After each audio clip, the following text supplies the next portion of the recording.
Welcome back everyone, and thank you for joining me on the third installment of the 25 Quattro build series. My name is Steve, and if you've never joined me on the channel before, welcome to Figure It Outy. Typically you'll find videos here of me doing DIY type of content or product reviews, and generally speaking just getting my hands dirty in projects to help give you the best hindsight information to help with your own purchase decisions or to get your projects done.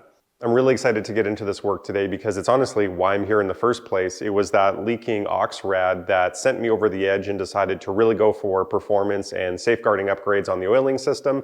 And this is the type of work that I've never really done before, so this should be really cool. So let's take a look at what we're going to install. Old and busted, new hotness. So we're looking at a couple things over here. One, the sexy stuff, and doesn't it make you feel like a real big boy when you're doing car mods when AN lines are involved? I know they're just bolt-ons, but makes you feel pretty cool. But this is most of JHM's kit for the Aux Rad Delete Kit. There's other power steering stuff that we'll be doing in future episodes, but this is what's kind of going on with the external oil cooler this time, instead of this ugly guy that's attached to the block and gets super hot. And then we have a bunch of nice AN fittings, and then there still is a thermostat involved in order to run this cooler, just like there is one built into these pipes right here to run the cooling to cool the oil cooler. So it's all just bringing it externally and making it a much better system and freeing up some space for, I don't know, a supercharger maybe in the future. Otherwise, for oil performance, really you just need to stay on top of the health of the valley pan gasket, the check valves, and then the spray jet. Then of course I got the valley pan itself vapor honed in episode 1, and I just need to clean this up a little bit to make sure that the install goes perfectly, because obviously I spent a lot of time cleaning up the block here now too, so everything is in great condition to start installing. All right, I've got you guys set up front row center stage for the valley pan gasket job. Now clearly, just to set the stage, I've done a bunch of work to get to this point, but if you're starting from scratch, just know that you're gonna have to take off a bunch of stuff. You're gonna have to remove the injector harnesses, pull off your fuel rail, take off the intake manifold, which is also going to involve disconnecting a bunch of hoses and trying to not break these very brittle plastic vacuum lines. Didn't work for me, I broke a whole bunch in my process.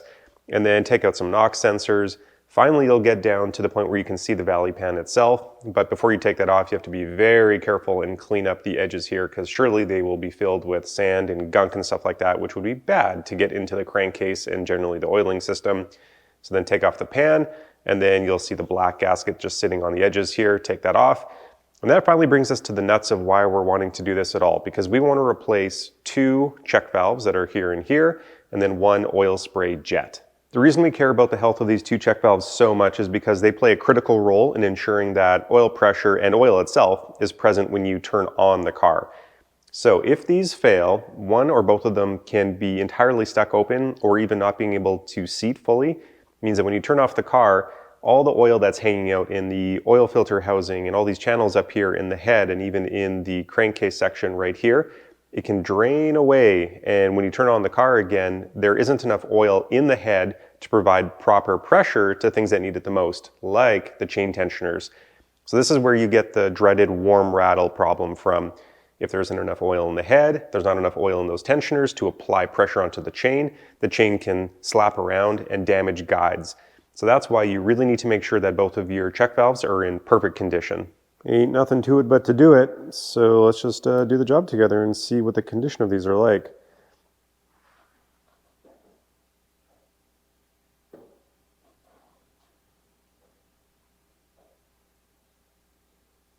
Lots of oil being pulled up. So let's suck it back down. That's cool. Holy shit. That's funny. So what just happened is once I released the air pressure, a whole bunch of oil that was in this front passage here just came rushing out of the open holes on the bottom left side of the block behind where the alternator was, because the oil cooler isn't there anymore. And just made a big mess of an area that I already cleaned. So that's cool. I'll clean that up again later. So looking at valve number 1, looks good. It looks like it's fully closed right now. So this one had no problems. On to the second one. She's in there a little better. Oh, geez. And what I learned from the last one is that you can actually just depress the bottom plunger and just drain the oil out of the valve. I can actually show you really quickly. There's two O-rings on here. So there's obviously the one you can see right here that seats the valve into the casting. But if you push open the valve, there's another one in there. And that one is just as important, because if that is all gummed up and this stays open, you know, just a little bit, you're still going to have all that oil draining out of the head. And the spray jet. Let's try a little boost from underneath the lip. Oh yeah, that's a ticket. Just for interest's sake, it looks like the spray jet works in the same principle as the check valves, except for the fact that it does not have a secondary O-ring on the inside. So oil pressure will push this up and open, and as it slides up, it'll open up these 4 passageways on the bottom here to allow oil to flow through, and it can come out of the top as well. And here's the new hardware. After testing all the old stuff, it looks like they were pretty new. I don't know how old they actually were, but they all moved really nicely, and all the O-rings looked good too. So maybe somebody had done them recently. Regardless, I've come this far and there's no way I wouldn't replace all the hardware with new ones at this point. So here we go. And they come pre-oiled from the factory in the bag, but I'll just put a little dot of oil on the O-rings just to be good. And installation is pretty darn easy.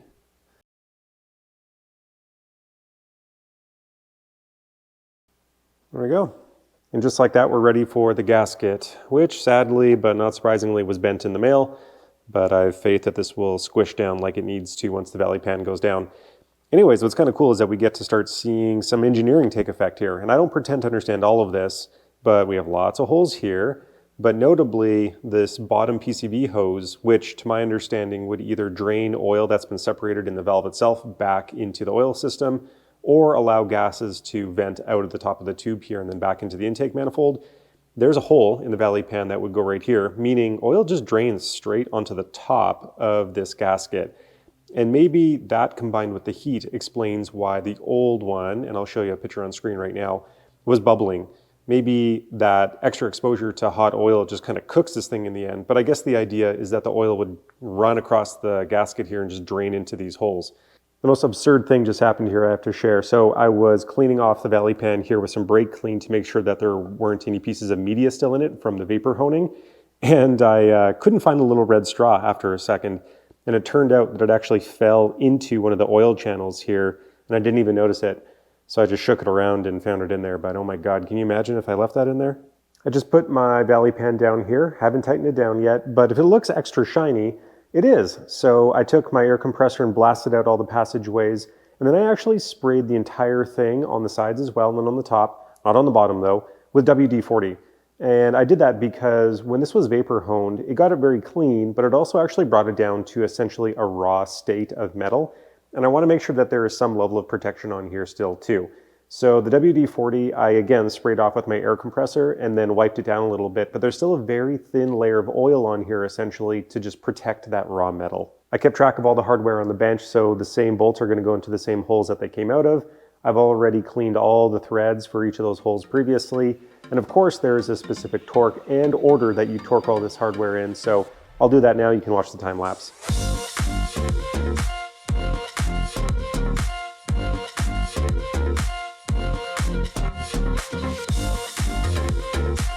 It's actually a pretty simple job, all said and done, and it feels really good to be putting stuff back on the car, like I am with the NOx sensors now on the driver's side. 20 Newton meters for those guys, and in case you were wondering, it's 10 Newton meters for all the Torx head hardware for the valley pan. And I know there are gaskets here and here for the oil filter housing, but I'm not going to do that yet. The oil filter housing would be in the way for when I need to replace that heater core line, so putting a pause on that for the moment. Did you like watching that? Do you like riding shotgun when I do little tasks like that so you can see how the process is done? Let me know if you do. I'm open to feedback. If that was kind of slow and boring, I'll do less of those. Just let me know. Moving right along to the feature presentation for today, we have JHM's Auxiliary Radiator Delete Kit, aka the External Oil Cooler Kit. To fully understand the benefits you get out of this kit, I want to show you some things on the bench here so you understand exactly what's changing in the system.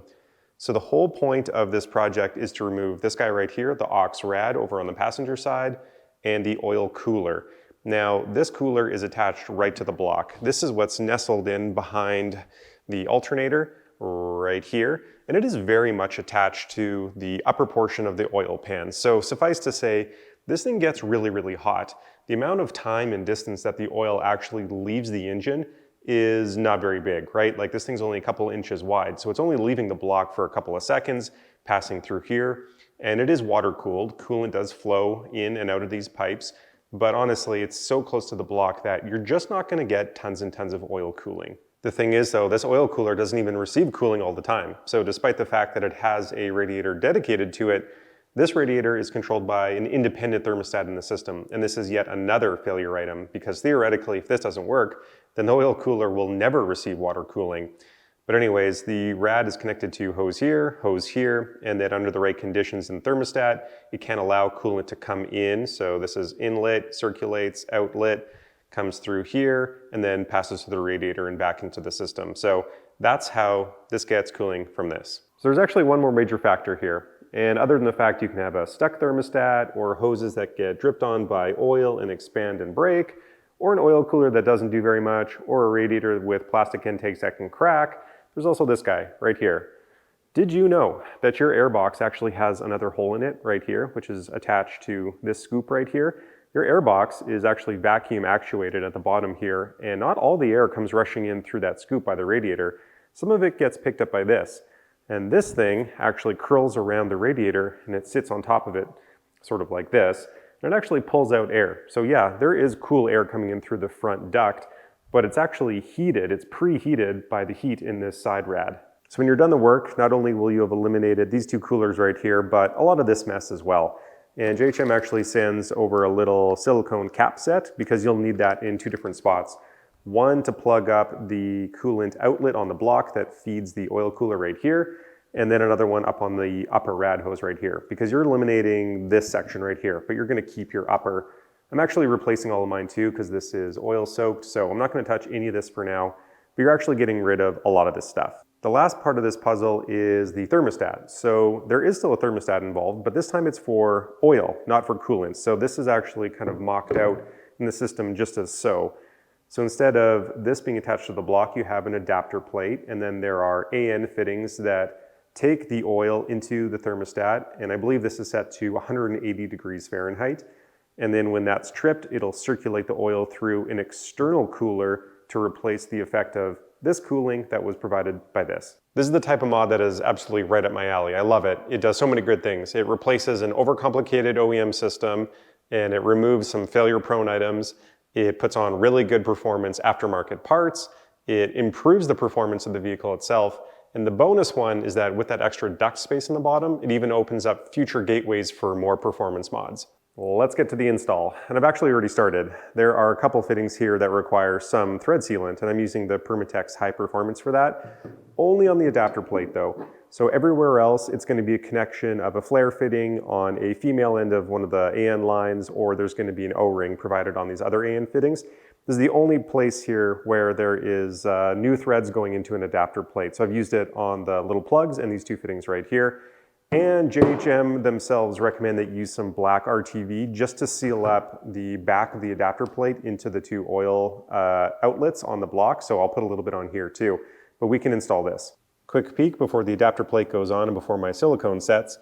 First, the coolant supply line is capped. The new JHM green O-rings are in there and lubed up. And then I've got my black RTV out on the outside to seal against the plate. So on she goes, and I'll put this on here and I'll finish torquing down the Torx head screws later so that the silicone can set up correctly. The adapter plate's in and looking mighty fine, but I'll admit, this is the first time I'm working with AN fittings of any kind for any project before. It's just not something I have experience with. So I'm definitely open to hearing what you guys think about this, because I ran into, maybe not a problem, but something that made me uncertain of whether I was doing it right, and I'm going to share it with you here. So on these fittings right here, it's just thread on thread. There's no lock fitting on here, unlike the AN lines. So these things cannot swivel independently from any other fitting itself. It's just when they're done threading in, that's where they are. And these need to be clocked at about 12 o'clock because the lines are going to go out through that bracket right there. This one stopped exactly as you see it, and that's perfect. This guy, I could have turned this almost another 180 degrees, so it was pointing down, which is not the direction I wanted, of course, but since I had to back it up, now I'm really depending on the thread sealant to do its job and pick up the slack there of that lack of thread tightening. And I don't know what the OEM oil pressure is in these systems, but I'm hoping this holds. And I will be doing a bit of an oil flush, because if we've had a lot of things open in the system and I want to make sure there's no particles that are bad kind of swirling around in there. So I'm gonna do like a shitty oil flush and then put my good stuff in right before I actually go and do my first test drive. But do you think this is gonna hold? Because I'm about to go a pretty far ways here and it's gonna suck to uninstall things if this leaks. Before I start mocking out the oil cooler lines, I'm actually gonna head a couple inches to the right and do the front crankshaft seal. So as you can tell, and it's not just because I cleaned up everything around here, it's not leaking. And this was never an area of concern for me, but it's sort of weird because on this car, the last two owners were allegedly mechanics at Audi. So although I believe it was kept pretty well, there's not a lot of paperwork to prove what was done and when. And as you can tell, like what we did under the valley pan there, those two check valves were totally fine.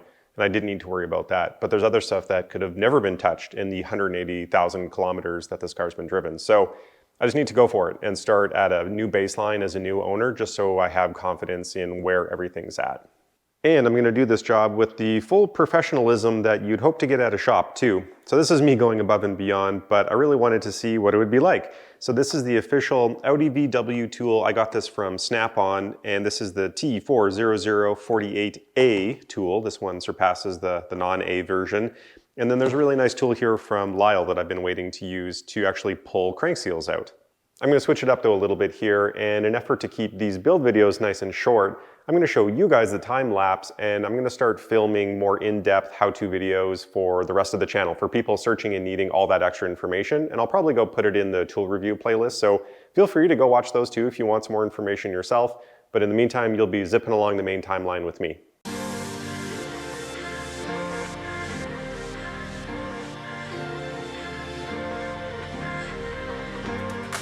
I am oddly proud about the job that I just did. It was all in the tool usage though for this crank seal. Absolutely perfect, like a glove. Two more jobs, bite the dust. Valley pan, crank seal. Skipping on past the crank pulley for a second, we are done the oil cooler adapter, and now we have to address the thermostat and the first set of lines that run to it. I'll mention that I'm trying to follow the JHM supercharger instructions right now to do my oil cooler install because there aren't bespoke instructions just for this kit. And I actually had to reach out to JHM to get a bit of clarity on which of these four lines go where, because the instructions say use the 26 and 30-inch hoses, and there is a 26. If you measure the seam lock to seam lock on this guy right here, you'll find one of the four hoses is 26 inches, but you won't find a 30, not bang on anyways. So here's the formula. The 26-inch one gets matched with the longest of all four for the thermostat. And then the very shortest, and then the only one that's left, goes to the oil cooler. A couple other notes. So unlike the 90-degree fittings here for the adapter plate, where it was just raw thread to raw thread, where I used thread sealant, that's not the case anywhere else on the kit, because in all cases, they're connecting to these male flared fittings. So all you need to do is tighten these down until they're firm, and then another 1/8 of a turn. That's it. No other thread sealant. The other thing is the longest hose is going on the right-hand side, and you can see it's labeled to engine. In other words, the cold oil is coming in from the cooler. That long hose is required because it's connecting to the frontmost adapter fitting right there. So it just has to stretch a couple inches further than the other line. You've already heard me lament about the issues of heat in these engines, and there's no exception here, and I want to do something about that because one, all of these lines are going to be snaking right around the exhaust manifold, which is obviously very hot. And then two, the cold oil coming back from the cooler, I want to keep it cold, even though it passes by the exhaust manifold and of course right up to the block. I want to keep that oil as cool as possible on its way in. And then three, obviously the line coming out with hot oil in it is warm, and that's just one more way to cast radiant heat into the engine bay. And I don't want any of these things to happen. So I picked up 2 packs of this, DEI's Heat Sheath off of Amazon, and I'll throw the link in the description so you can check it out too. Basically, it says it is high-temp fiberglass fabric bonded to an aluminized material, yada yada, easily shaped, and good for up to 500 degrees Fahrenheit of direct continuous heat. So, more than good enough for my application here, and it'll help me bend around some of the AN fittings and other things I need to route these lines around. So, I'm going to slip this on, and then we'll get up to mocking the lines. So that ended up being a bit of an exercise of patience because I tried routing the lines in a few different ways. I've landed in a good spot, and I want to show you what it is with some detail to help your install too. Right off the bat, I'll say I did not make my life easy using the heat sheath. I stand by using it because you can see that the hoses run maybe like 4 inches below the exhaust manifold, so it's worthwhile. but it uses up some pretty valuable diameter. You can see that I wrapped it really tight and held it with zip ties too, because I couldn't maneuver it very well with all that loose slack in the sheathing. Anyways, I know this bracket looks really big for an opening in the front, but on the immediate other side of it is your starter. So there's just enough room to get these hoses through, make a tight turn, and come out the other side here. Now, I just want to address some of the angles and positioning here. So this frontmost one, the longer hose, it has to go directly over top this one. You don't have room to go side by side. You can't angle these things out. And I'll show you why and what I mean. So once the alternator bracket is put into place here, you don't have room to pass this front one to the left or to the right of the other one. It's got to go straight over top.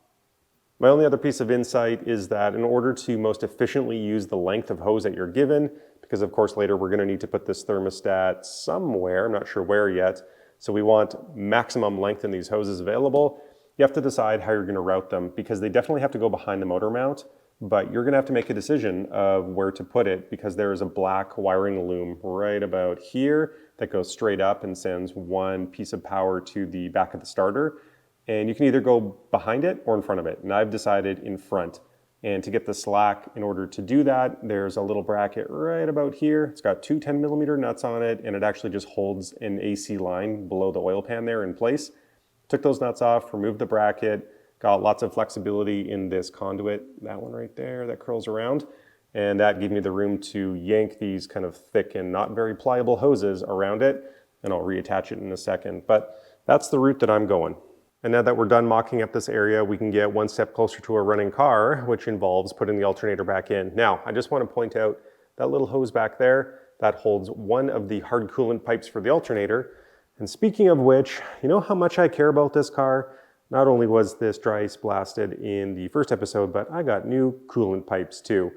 But that's partially because I'm stupid. When I was uninstalling this, I didn't realize it was as simple as removing the one bolt right here at the top that allows the top ends to just pop out.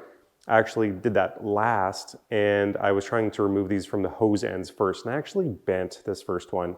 So I figured, oh my God, I better replace it just in case. Can't imagine putting all this back together and then having a leak out of this pipe. So I did it, and there are revisions for it though, because the old little U shape is the P, the new one is the BC, old one here's the N, new one here's the BB. But also you can tell that these O-rings here are swollen, very, very loose. They just sit inside of the housing right here, and they're basically like pressed in with this little bracket to jam them in there. Don't you love the feeling of your parts pile getting smaller while your car starts looking like something that can actually run again soon? Yeah, me too. So the alternator is in, and again, in hindsight, I'm just so glad that I took all those parts in for vapor honing. Everything here is so fresh, and everything just looks really, really nice. I'm really happy with it. I did not tighten down some of these bolts here because that would actually get in the way of some other JHM goodness coming in the next episode. And small update on the thermostat, it's down here. That is worth mentioning because typically the instructions would have you mount it sort of up here with the outlets pointing that way, but I actually can't do that. The way that I've run my hoses has given me so much slack that if I were to move this up here, it ends up sort of just like floating in the air because of the stiffness of the lines. So what I'm going to do is just actually play it by ear. Next episode is going to be all about the cooling system, so I'm going to wait till I run all of those hoses, and then I'll have a better understanding of where that thermostat can land and where the next two lines can run out to the oil cooler when I put the front clip back on.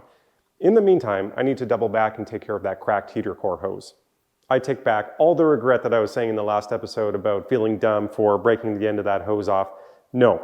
PSA, you guys need to go check out this hose. So I finally pulled it out from the other end of the heater core, and this is of course the end that broke off. You know why it broke off? Look at the neck. Look what was up inside this part. It is absolutely annihilated. It was just sitting in there, crumbled, heat soaked. I can't believe this didn't completely break apart and get circulated in the system somehow. I'm actually really glad this happened because now I know about this weakness in the system, but also here's the big tip for you. Do not go out and buy this fresh hose just to get this fresh plastic piece on the end of it. That'll cost you at least $90, probably more if you go to the dealer, because you can just go to fcpeuro.com and you'll get the limited lifetime warranty on their new part. And this is what you need. For $5.50, you can get Vaico's VW Audi Quick Disconnect Coupler. And this is that plastic piece. All you need to do is slide it into the hose, put a fresh ear clamp on there, and you're good to go. And when it fails again, and it probably would if you drive the car long enough because it is the same construction, they can replace it for free. And she is installed. You can see it poking off the back of the coolant pipe right there. It was a struggle though, so I have some tips for you to make your life easier. Number one, just take your battery out. I know it's going to be heavy, but you won't have the hand space to work on the heater core hoses here with it in the way.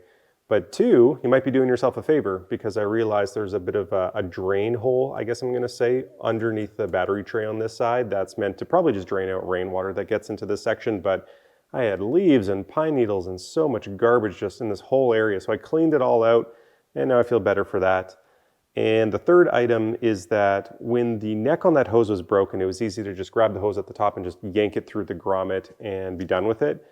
I did not find that was true on the way back in. So I originally, reattached the new neck onto the hose, and I tried to take the hose and put it under behind the engine and take the top of the hose and pull it up through the grommet. It was just way too hard. So what I ended up doing is I pulled the grommet out and I fed this new neck end down first, reattached it to the back of the pipe, and then just connected the top of it from obviously the top.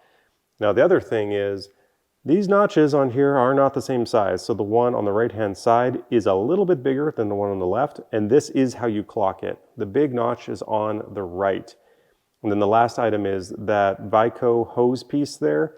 It does come with the O-ring inside of it, and there's actually a little bit of a circular plastic piece that presses it into place.